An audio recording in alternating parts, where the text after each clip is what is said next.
worship, thanksgiving. Thank you, Father. In Jesus' wonderful name we pray. You may please be seated. Hallelujah. Amen. Praise God. Good morning. How are you all doing today?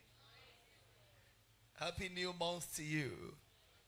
And may the blessings of this new month locate you. May God remember you for good this month.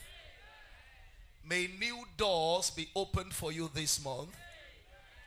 May your expectations become your experience. May the things you're believing God for become what you receive this month.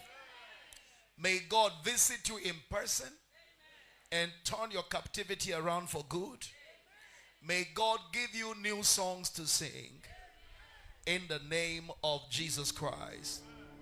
Now, if you have your Bibles, please turn with me very quickly to the book of Obadiah. Obadiah is just a chapter, verse 17 through to 21.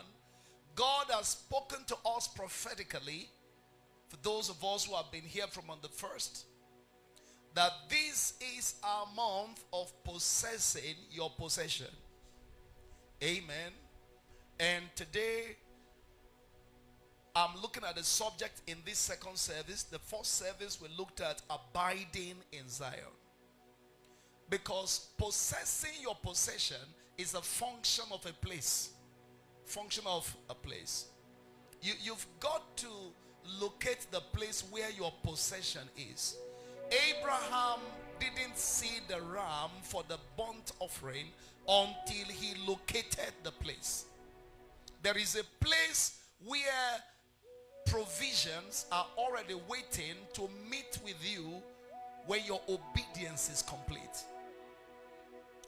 And you will not be able to touch that which is yours until you step to the place of obedience. Abraham had to leave all of the Chaldees to get to the land of Canaan, because that was the land promised to him by God. There is a place that God has promised to give you. There are inheritances that God has prepared for you. And it is my utmost prayer for every one of us that in this month of April, the beginning of the second quarter of the year 2022, that you will possess your possession. In the mighty name of Jesus Christ. Now, from that particular scripture, you will get to understand that a possession is much more than a car, is beyond having a house, is beyond having money in your bank account. Possession there has to do with inheritance. Inheritance is something way bigger than having a house, having a car, having a property in Lekki, having a property in Asokoro, or having a house in Mexico or in Dallas, Texas, wherever you may desire to have property as in real estate. Inheritance is something that spans beyond generations. Something that you alone cannot exhaust in your entire lifetime, and it doesn't matter how long you have to live. That's inheritance. Something you hand down to the next generation. So it's a generational blessing. And this month is that month where nothing will hold you back anymore. You will walk into that inheritance that God has prepared for you in the mighty name of Jesus Christ. Now, in this second service, I'm sharing on the visitation of God in Zion. The visitation of God in Zion. But upon Mount Zion shall be deliverance, and there shall be holiness, and the house of Jacob shall possess their possessions. And the house of Jacob shall be a fire, and the house of Joseph a flame, and the house of Esau for a stubble. And they shall kindle in them and devour them, and there shall not be any remaining in the house of Esau.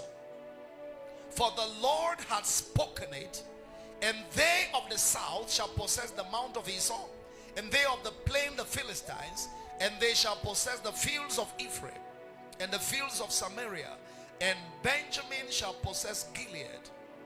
And the captivity of this host of the children of Israel shall possess that of the Canaanites, even unto Zarephath. And the captivity of Jerusalem, which is in Sepharad, shall possess the cities of the south. And saviors shall come up on Mount Zion to judge the mount of Esau, and the kingdom shall be the Lord's. Hallelujah to Jesus. I would ask that on your own, at your leisure, probably when you get home today, take your time to study the entire chapter. Read carefully, intentionally from verse 1, because you need to understand the background of the story before this verse 17. Verse 17 began with, but on Mount Zion there shall be deliverance. You don't begin a sentence with but. Something has happened before that particular passage. Something has taken place. God was already saying something meaningful, something heavy, something of heavenly import before that particular part of the scripture. And what was it? Mount Zion had been raided by the enemies of Zion, their adversaries. Now, don't forget that there is no enemy against God's people until God allows the enemies to come. In other words, you don't have anybody fighting you as a child of God if God has not allowed them to come. Jesus told Pilate, he said, you could not have power over me except it was given to you from above. Nobody rises up against a child of God without divine permission. The Bible said all things work together for good to them that love God and are called according to his purpose. Now, before God allows the enemies of his people to rise up against them, there must have been a reason. The people had sinned against God, and so has opened the door for the adversary to reproach the Lord, and forthwith God had given these adversaries the chance to afflict his people, to torment his people, and to lead them into captivity. So in this regard, Mount Zion had had her fair share of the challenges, the afflictions of life. She had been rendered wasted. Her people have been taken into captivity because of her sin. Now you need to know that it is the people in a place that determines how God relates with the place. Very important. Whatever happens in the place is people determined. Even when God chooses a place,